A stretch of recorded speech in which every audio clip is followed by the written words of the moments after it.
Hello everyone and welcome to my channel where I take you through my diecast collection. Today we have with us the Honda Integra Type R Mugen and this is by Tarmac Works. Now the packaging itself is really very beautiful because it's a special edition.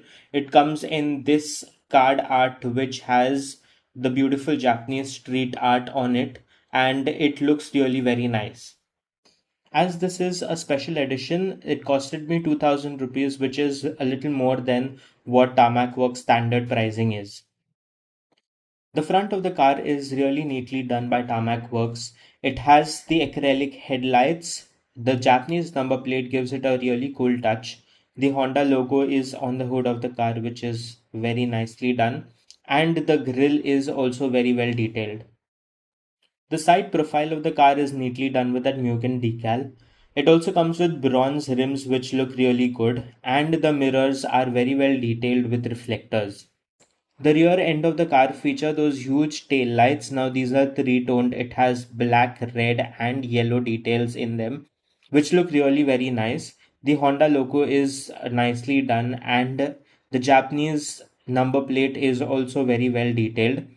One good thing that Tarmac Works does is that the number plate is really very thin and not just a sticker that other brands do.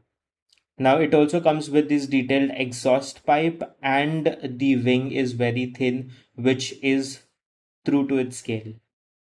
There's not much to talk about the interior of this car. It is completely blacked out, but that's okay because of the way that Tarmac Works positions itself in the Global 64 range.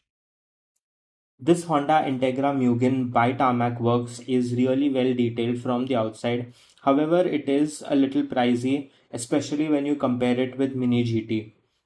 I do like the number plate on this car and those headlights and taillights. They really look really very nice. I hope you liked this video. If you did, give it a thumbs up. Also go ahead and subscribe to the channel and click the bell icon so that you are notified whenever I drop my next video.